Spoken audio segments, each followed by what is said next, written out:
저는 오늘 요한복음 4장 43절에서 54절까지 말씀으로 가라 내 아들이 살아있다. 가라 내 아들이 살아있다라는 제목으로 하나님 말씀 전하도록 하겠습니다. 여러분 혹시 내가 이게 참 무기력하고 너무 내가 정말 연약한 존재구나라고 뼈저리게 경험해 보신 적 있으세요? 무엇보다 내가 정말 다 할 수 있을 것 같았는데 사실 나는 진짜 아무것도 못하는 사람이구나. 이게 인간으로서의 어떤 무력감을 절절하게 경험해 보신 적 있으십니까? 지금은 중학생이 되어가지고 설교 때 자기 얘기하는 거를 정말 싫어하는 저희 큰딸이 제가 허락받고 왔습니다, 여러분. 네.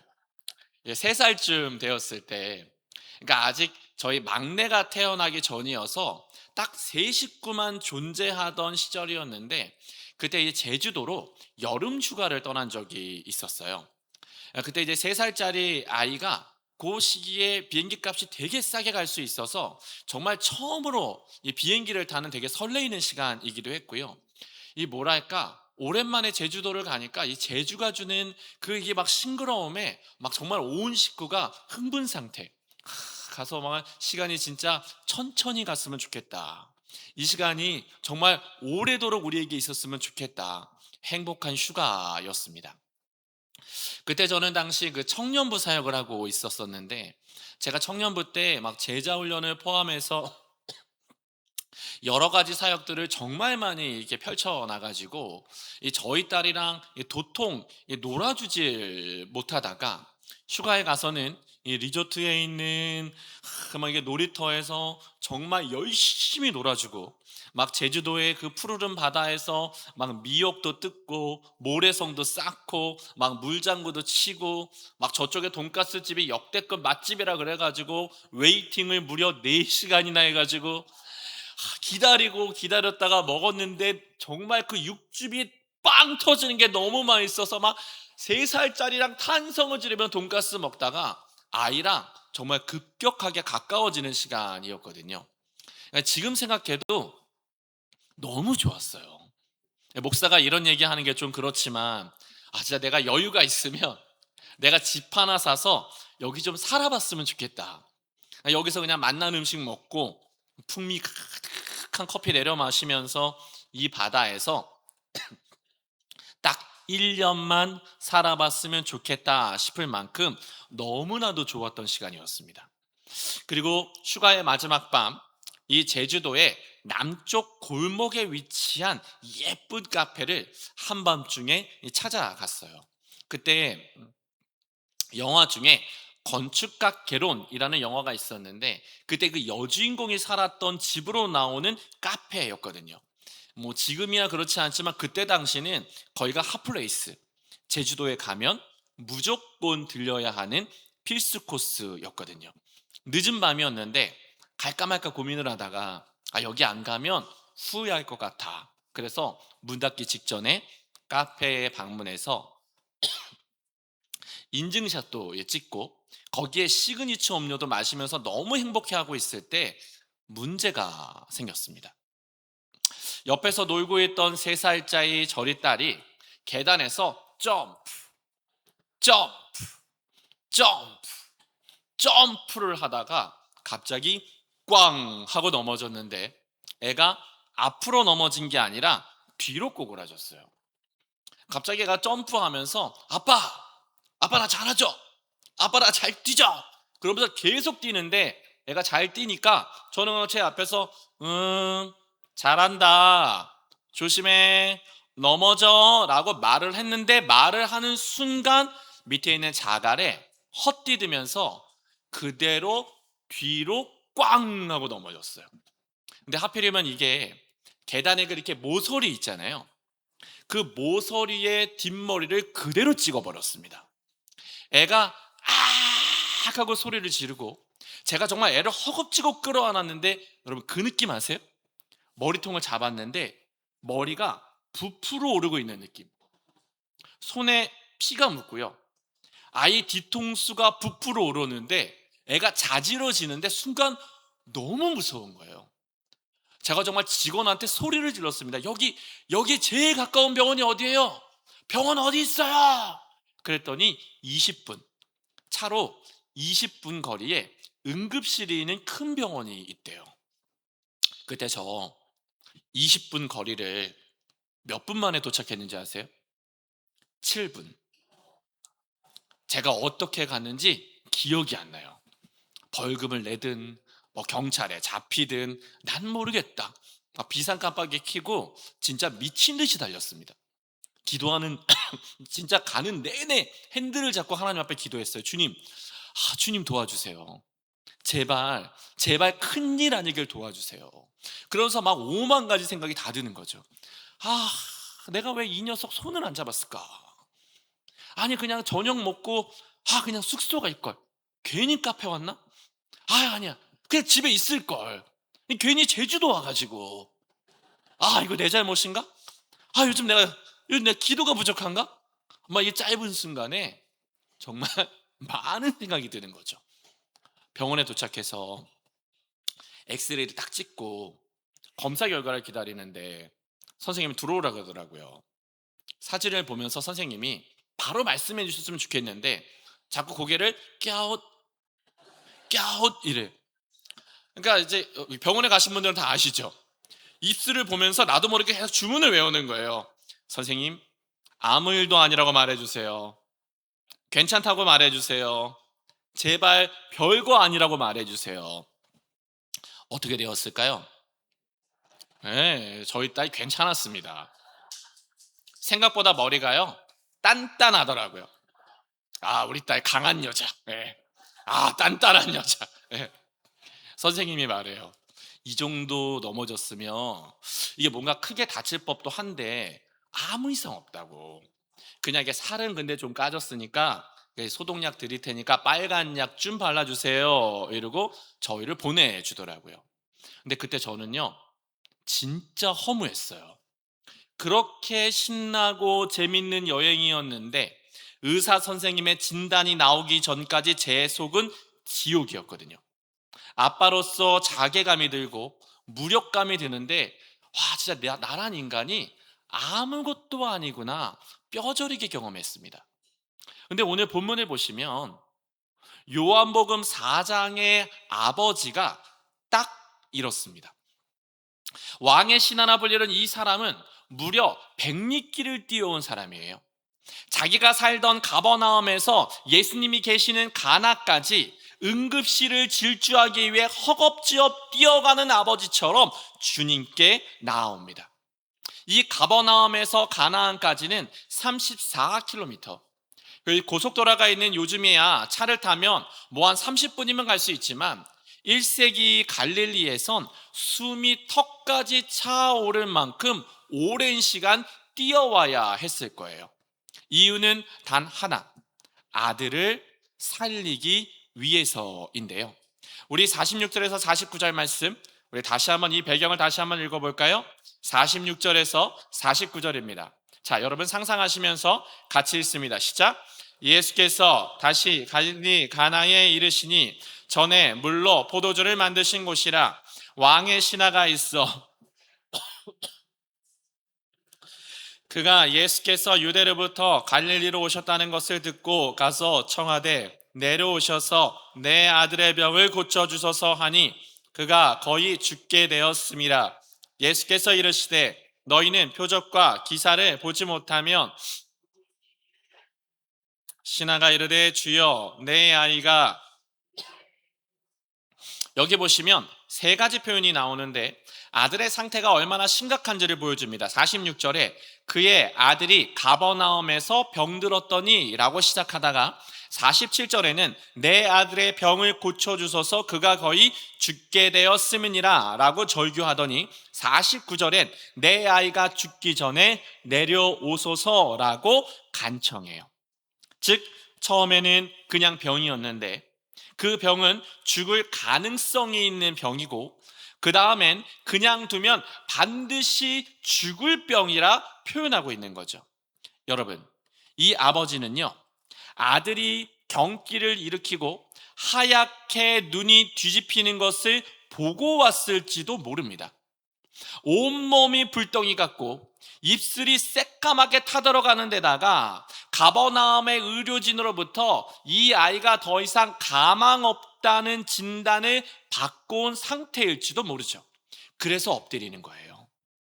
힘과 권력을 가진 왕의 신하가 가장 비참한 사람들이 모여 살던 달동네 이 갈릴리에, 그것도 목수의 아들 앞에 엎드려서 도움을 요청하고 있습니다. 왜? 어떻게든 아들을 살리겠다는 아버지의 마음이 지금 이 본문에 절절하게 드러나고 있는 거죠. 그런데요,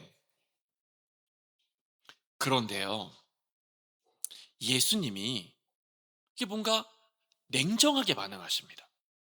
이런 마음이면 따뜻하게 받아주실 만도 한데, 이렇다 저렇다 말도 하지 않으신 채 이 아버지를 그냥 여기에 엎드려 놓은 채로 회중을 향해서 갑자기 질책을 시작하세요. 이게 48절인데, 자, 48절 다시 읽습니다. 시작. 예수께서 이르시되 너희는 표적과 기사를 보지 못하면 도무지 믿지 아니하리라. 세번역 성경은 이렇게 말씀합니다. 예수께서 그에게 말씀하셨다. 너희는 표징이나 기이한 일들을 보지 않고는 결코 믿으려고 하지 않는다. 그리고 유진 피터슨의 메시지는 이걸 조금 더 직설적으로 표현했습니다. 예수께서 그의 말을 피하시며 이렇게 말씀하셨다. 기적을 보고 압도되지 않으면 너희는 믿으려 하지 않는다. 믿음. 예수님이 갑자기 진짜 믿음과 가짜 믿음에 대한 얘기를 시전하기 시작하세요. 땀 흘리며 뻘뻘 땀 흘리며 지금 엎드려서 아들을 살려달라라고 애걸하고 있는 아버지를 앞에 두고 회중을 향해서 너희는 표적만 구한다. 눈으로 보고야 믿으려 한다. 손에 잡히고 품에 안아야만 믿으려 한다. 질책하고 계시는 거죠. 왜? 예수님은 왜 이런 말씀을 하시는 걸까요? 대체 왜 이 상황에서 뭔가 언밸런스 난 것 같은 이 상황에서 밑도 끝도 없이 왜 사람들을 질타하고 계시는 걸까요? 이유는 간단합니다. 하나님을 해결사, 내 문제 뒤치다거리하는 해결사 취급하던 사람들 때문이죠. 하나님의 마음, 하나님의 시선, 그분의 뜻과 인격적인 교제에는 관심 없고 오로지 기적, 대박, 성공, 램프의 요정 지니처럼 문지르면 그냥 나와서 주인의 소원을 이루어 주는 것처럼 하나님을 격화시켰기 때문입니다. 즉 예수님을 따라다니던 사람들, 가나에 예수님이 오셨다 해서 예수님을 보기 위해서 몰려던 군중들은 어쩌면 예수님을 보면 늘 이렇게 외쳤을지 몰라요. 보여줘, 보여줘, 고쳐줘, 고쳐줘, 기적, 기적, 능력, 능력. 자신의 도파민을 터뜨려 줄 수 있는 무엇, 환상적인 그거 나한테 보여주면 내가 믿겠다. 손에 잡히게 해주면 믿겠다. 증명시켜주면 믿겠다. 예수를 믿는 게 아니라 예수가 행하신 기적만 믿는 사람들, 예수님과의 인격적인 교제가 아니라 내게 주실 콩고물에만 관심 있는 사람들. 그래서 예수님은 그 믿음 가짜다 질책하고 계시는 거죠. 그래서일까? 히브리서 기자는요, 히브리서 11장에서 믿음이란 무엇인가에 대해서 이렇게 말씀했습니다. 믿음은 바라는 것들의 실상이고 믿음은 보이지 않는 것들의 증거다.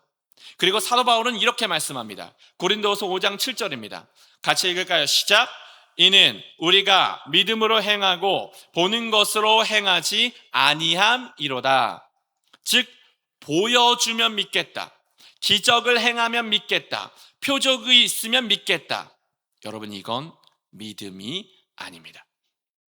이건 그냥 내가 보고 싶은 것에 대한 확인이요, 도파민 충전이에요. 예를 들면 이런 거예요. 이스라엘 백성이 이 가나안에 들어갈 때 여리고성을 점령하잖아요. 근데 여리고성을 점령하는데 하나님이 굉장히 특별한 명령을 내리시잖아요. 성을 점령하는 공성전을 펼치는데 아무것도 하지 마라. 너희 투석기 쓰지 마라. 창 던지지 마라. 불 화살도 쏘지 마라. 그리고 쉿, 아무 말도 하지 마라.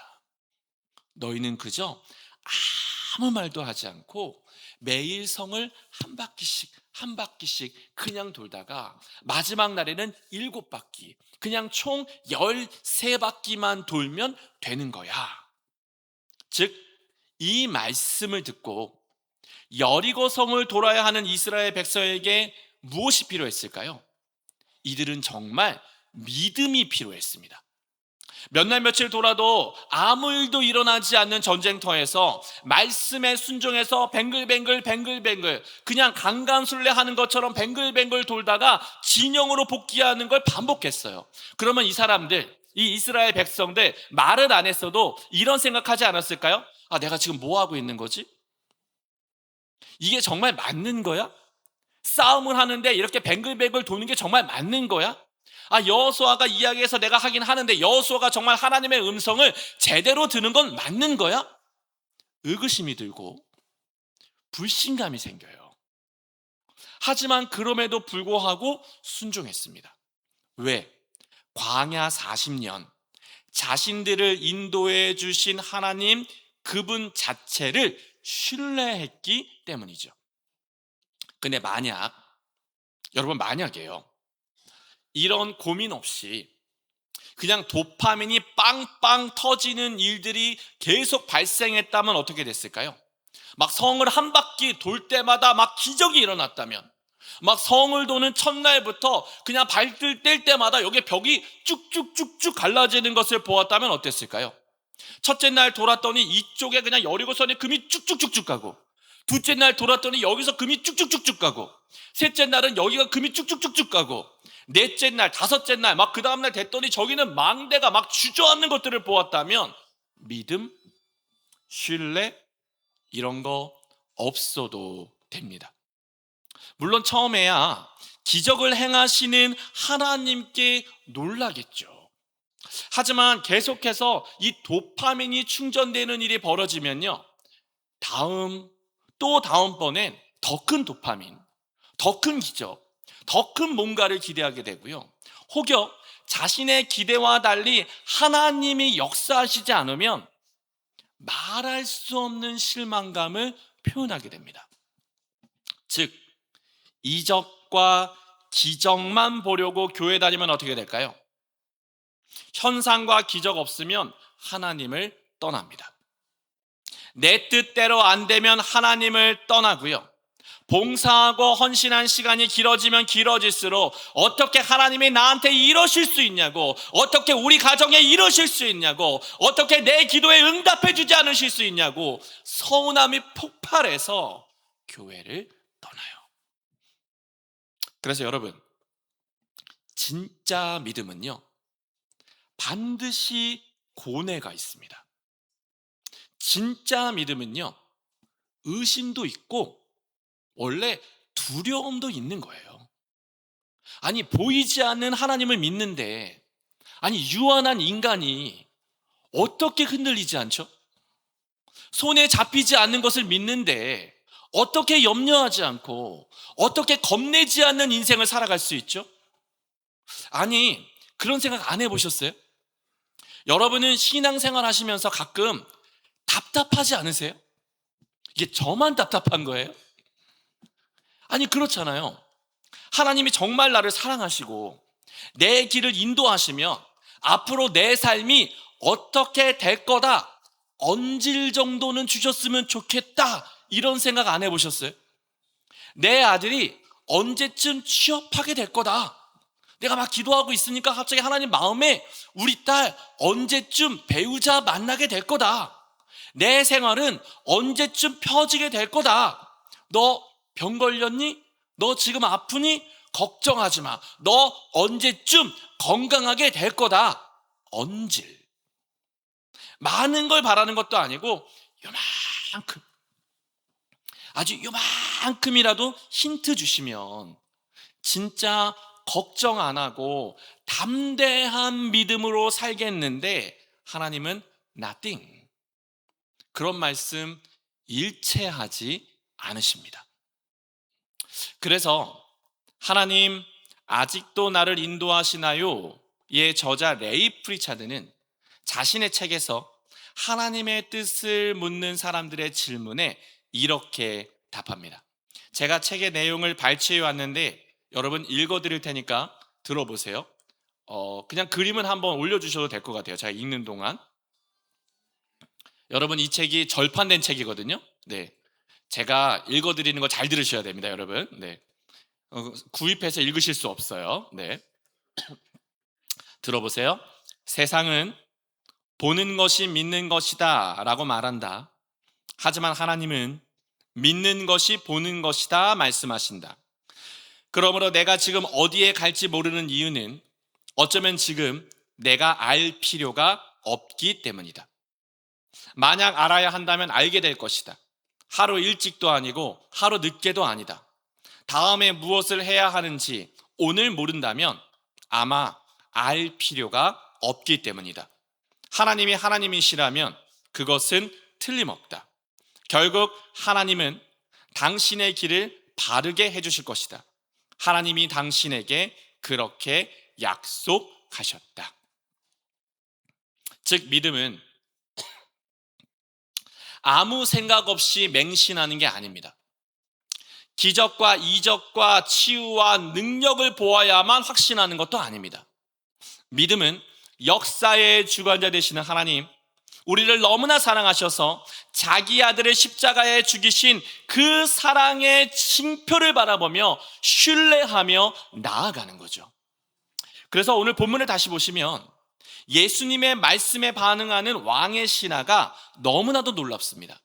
우리 49절에서 52절 말씀 우리 같이 한번 또 읽어볼까요? 49절에서 52절입니다. 크게 읽습니다. 시작. 신하가 이르되 주여 내 아이가 죽기 전에 내려오소서. 예수께서 이르시되 가라 내 아들이 살아있다 하시니 그 사람이 예수께서 하시는 말씀을 믿고 가더니 내려가는 길에서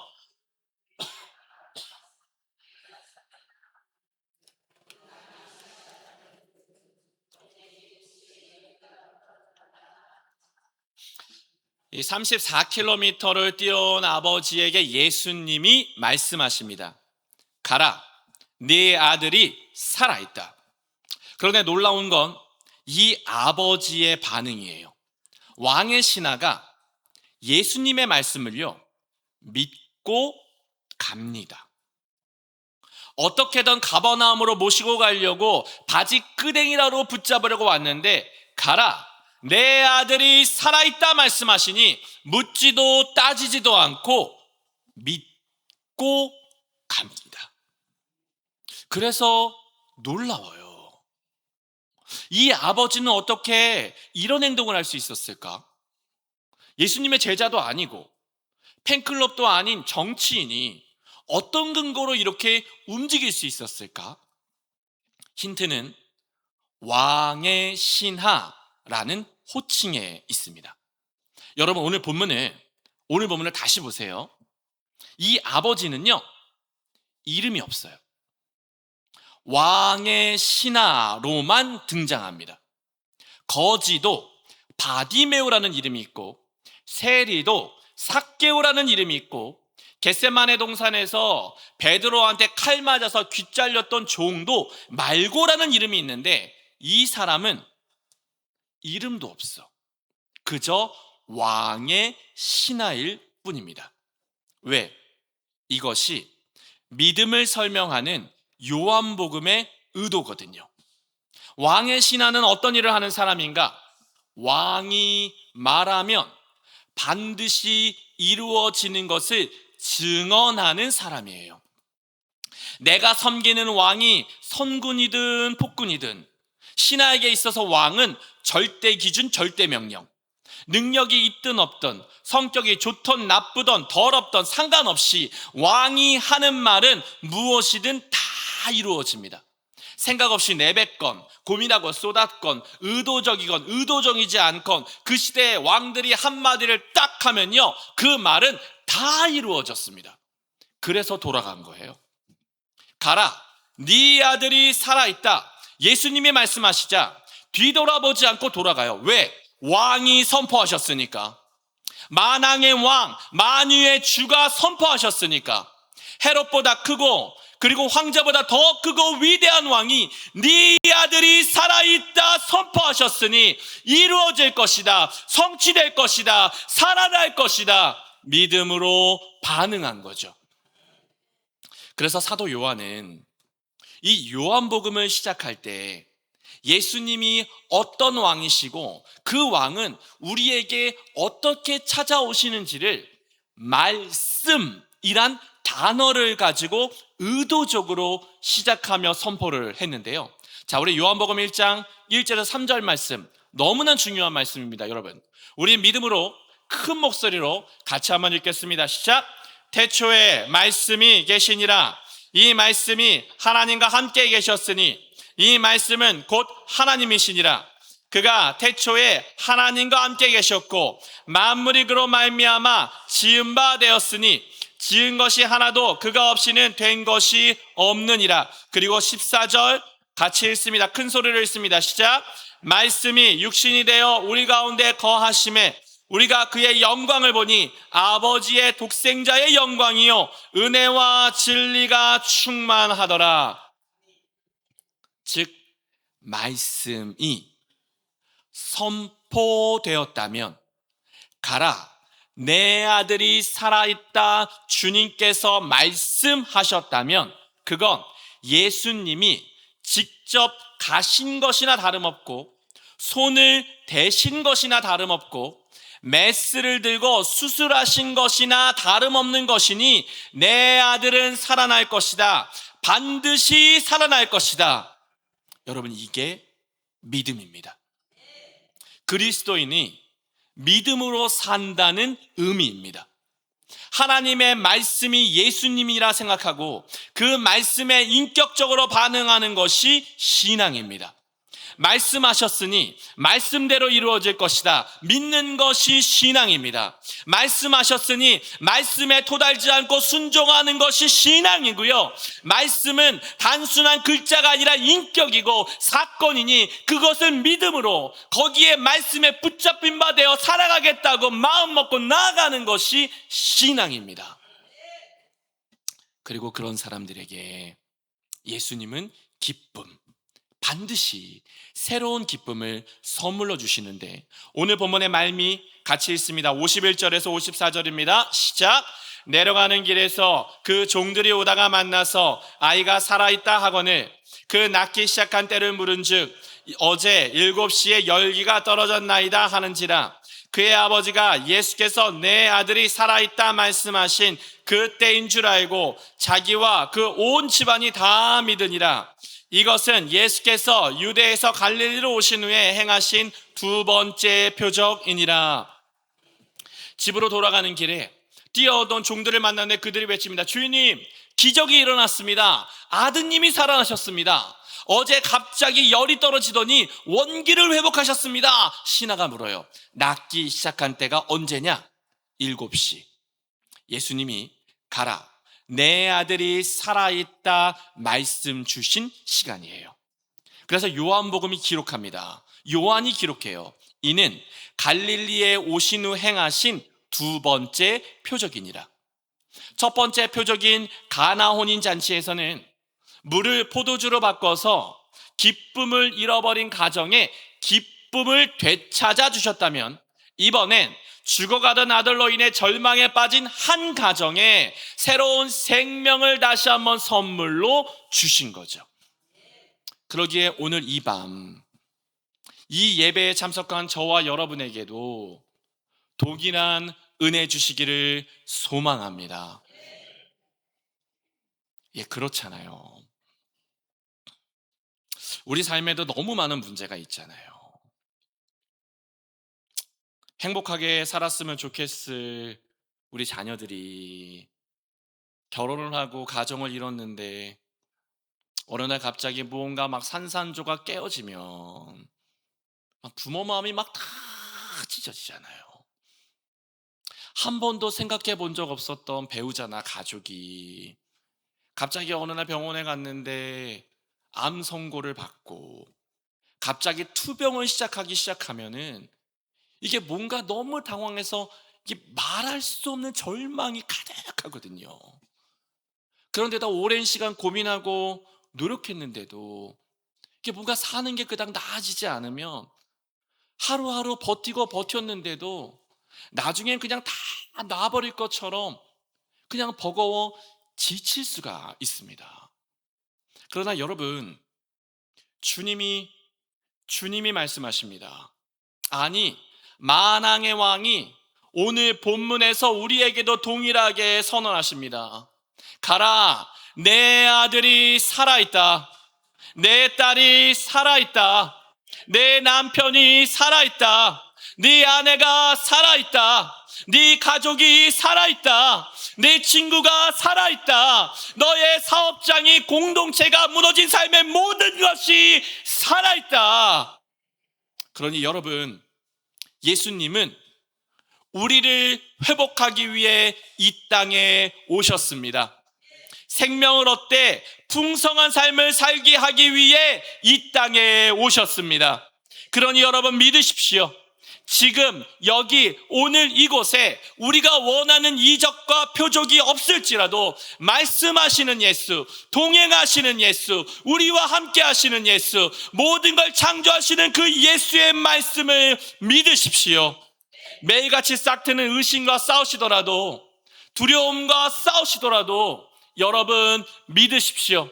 주님이 말씀하십니다. 살아있다, 살아있다, 살아있다, 살아있다. 내가 너를 반드시 살리겠으니 살아있다, 살아있다, 살아있다, 살아있다. 그러니 여러분, 그 말씀 붙잡고 일어서십시오. 주님 반드시 저와 여러분을 새롭게 회복하고 계시고 우리 가정에 새로운 일을 행하고 계실 줄 믿습니다.